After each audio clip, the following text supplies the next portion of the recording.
Assalamualaikum warahmatullahi wabarakatuh. Kepada seluruh sahabat kami semuanya, seorang pendeta yang bernama Jonathan Arnold, dari belenggu salib menuju keteduhan Islam, ikuti kisahnya dalam video berdurasi singkat ini. Kisah berikut adalah kisah seorang mualaf dari kota Malang, mantan pendeta militan pelaku pemurtadan yang banyak mengandung pelajaran berharga, dan bahan renungan bagi kita bersama. Berikut ini penuturannya. Saya dilahirkan 14 Juli tahun 1943 di kota Malang, Jawa Timur, hari Minggu pukul 9 waktu Indonesia Barat, saat lagu Kidung Suci dikumandangkan di gereja. Ayah saya seorang militer AD yang ditokohkan dan disegani oleh warga Kristiani Protestan. Hidup dalam kedisiplinan yang tinggi adalah ciri keluarga kami, sebagai seorang anggota militer.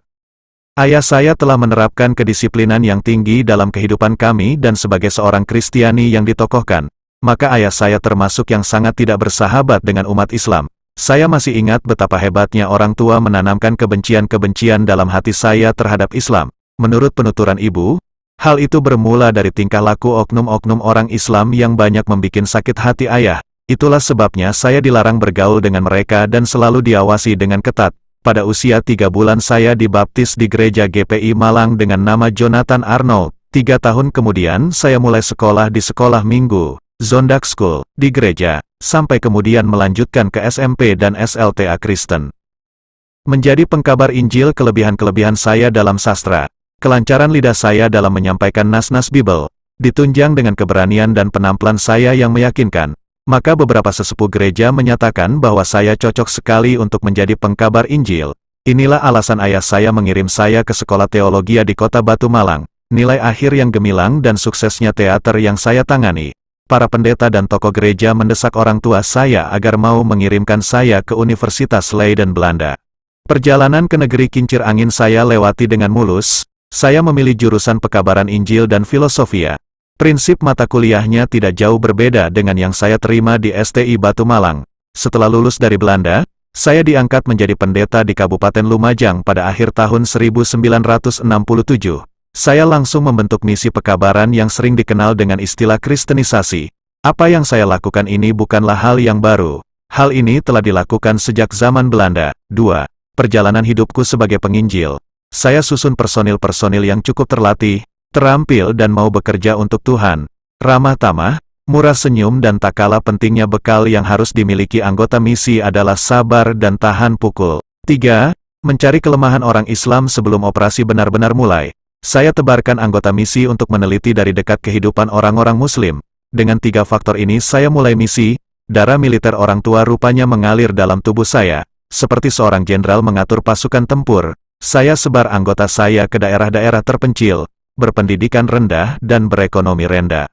Dalam perjalanan pengkabaran Injil ke daerah Jember, saya rencanakan hendak melemahkan pondok-pondok pesantren, terutama pondok pesantren Kiai Haji Ahmad Sidik. Disinilah saya bertemu dengan gadis berkerudung putih. Pertemuan yang kemudian membuahkan pernikahan antara pendeta dan gadis muslimah. Saya dapat menikahinya karena berpura-pura telah masuk Islam dengan surat palsu yang saya bikin salah satu penghulu. Rumah tangga berjalan aman hanya beberapa hari saja, sebab masing-masing punya akidah yang tidak bisa dipertemukan. Kebencian saya terhadap Islam makin lama semakin tidak bisa ditutup-tutupi. Terjadilah pertengkaran demi pertengkaran dan setiap kali saya marah, istri saya tidak pernah melawan. Yang dilakukannya yaitu langsung salat dan baca Al-Quran. Dari sinilah timbul keinginan saya yang makin lama makin keras untuk mengetahui kandungan Al-Quran. Maka saya pinjam Al-Quran yang ada terjemahannya terbitan dari Departemen Agama Islam. Pada suatu malam saya bermimpi melihat menara gereja saya yang dikerubuti burung-burung. Langit mendadak terbuka. Para malaikat dan bidadari turun, dan seorang bidadari cantik menyanyikan lagu yang amat merdu, sampai saya terjaga dari tidur. Dan masih kedengaran suara bidadari itu. Setelah saya amati, ternyata suara itu adalah suara istri saya yang sedang membaca Al-Quran. Sejenak kemudian istri saya membangunkan saya. "Mas," katanya, "ingin ketemu Tuhan." "Mari silakan." Malam itu saya bangun.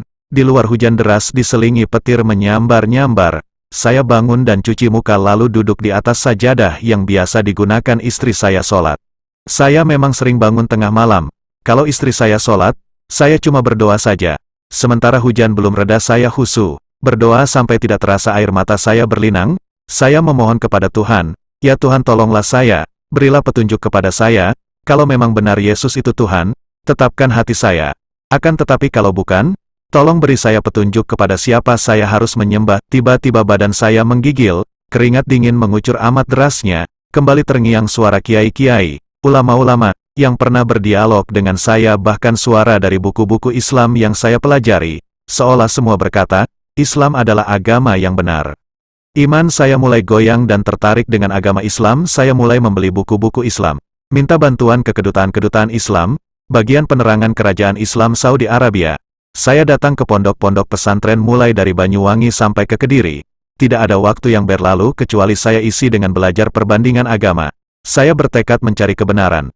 Saya tidak ingin membohongi hati nurani.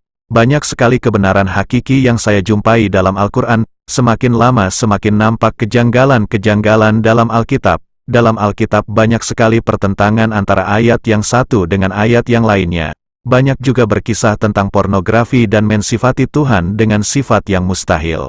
Setelah bermimpi malam itu, langsung secepatnya saya menulis surat kepada Dewan Gereja Jatirto Lumajang dengan tembusan ke Jakarta. Saya menyatakan keluar dari gereja Protestan, dan ketika membaca surat saya, istri saya terkejut dan berkata, "Terlalu cepat pernyataan ini.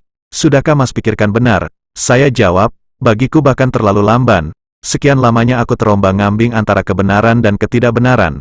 Aku sudah tak sanggup lagi membohongi diri sendiri." "Sudah mantap benar Mas?" tanya istri saya. "Yah, aku mantap bahwa Islam adalah agama yang benar," jawab saya. "Kalau begitu mari saya bimbing membaca syahadat." Lalu istri saya berwudu dan sholat 2 rakaat. Sementara itu saya melihat jam di dinding menunjuk pukul 2.10 waktu Indonesia Barat dini hari. Usai ia sholat, tangan saya dijabat. Katanya, "Mari saya bimbing masuk Islam." Disaksikan oleh Allah, seluruh malaikat, nabi dan rasul, termasuk junjungan kita Nabi Muhammad. "Coba tirukan ucapan saya," kata istri. Lalu saya membaca 2 kalimat syahadat dalam bahasa Arab. Setelah itu istri saya tak kuat menahan air matanya jatuh bercucuran. Dan sejak itu tersiarlah berita dari mulut ke mulut, Jonathan masuk Islam. Majalah dan surat kabar juga turut meramaikan. Ayah pun akhirnya mengetahui kalau saya masuk Islam dan memanggil saya pulang. Ayah menyodorkan majalah ke hadapan saya dan saya menganggukkan berita tentang saya. Ayah marah sekali dan wajahnya nampak merah padam. Ayah saya marah sekali. "Terlalu gila kamu, biaya ayah habis banyak karena kamu, ini berarti kamu telah mengkhianati cita-cita orang tua. Sekarang aku perintahkan kamu pulang kembali ke Malang dan kembali ke gereja." Saya hanya dapat menundukkan kepala dan tidak berani menatap wajah ayah yang merah padam itu. Saya jawab, "Tidak ayah, saya sudah menyatakan masuk Islam dan saya sudah berjanji mati bersama Islam." Ayah saya semakin berang dan tiba-tiba menggedor meja. "Terlalu gila, jadi kau sudah benar-benar hendak meninggalkan gereja?" Saya hanya bisa menganggukkan kepala. Langsung ayah saya menyahut tidak senang. "Baiklah kalau kamu sudah tidak bisa diatur lagi, kamu tidak usah mengaku orang tua di sini. Keluar, dan jangan menginjakan kakimu lagi di rumah ini." Satu ketika, di saat lagi asyik-asyiknya belajar sholat, datanglah adik saya yang anggota marinir 2 jeep lengkap dengan anggota-anggotanya. Agaknya keluarga saya di Malang tetap akan memaksa saya kembali ke Malang dan kembali mengelola gereja. Saat itu dengan tegas saya jawab, "Maaf, saya sudah memilih Islam dan berjanji mati dengan Islam." Agaknya sudah diatur sebelumnya, saya diusir dan kerja di pabrik gula. Sejak itu saya diusir dan saya pun meninggalkan rumah. Di Jatiroto, saya ajak istri saya untuk segera meninggalkan rumah dinas gereja. Tidak ada yang saya bawa dari rumah itu, sebab saya memang merasa semua kekayaan di rumah itu milik gereja. Selanjutnya, saya ditolong oleh orang-orang Islam, ditempatkan di rumah dinas PG Jatiroto yang kebetulan tidak ada yang menempati. Alhamdulillah, berkat perjuangan tokoh-tokoh Islam akhirnya saya masuk dan menjadi karyawan PG Jatiroto. Saya mulai belajar sholat dan membaca Al-Quran, di bawah tuntunan istri saya sendiri. Pada suatu malam, sepulang dari acara pengajian, sebelum berangkat tidur saya menyempatkan diri untuk melaksanakan sholat tahajud. Pada saat sholat itulah, sengaja saya menangis di hadapan Allah. Saya bermunajat, memohon kemurahan Allah agar saya dapat menunaikan ibadah haji.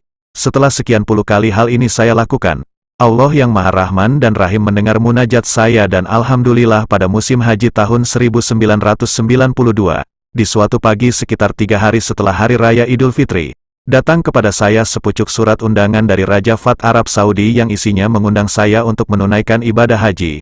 Allah sungguh Maha Besar, Saya seolah-olah dalam mimpi ketika tiba-tiba saya sudah bersujud di Masjidil Haram persis di muka Ka'bah.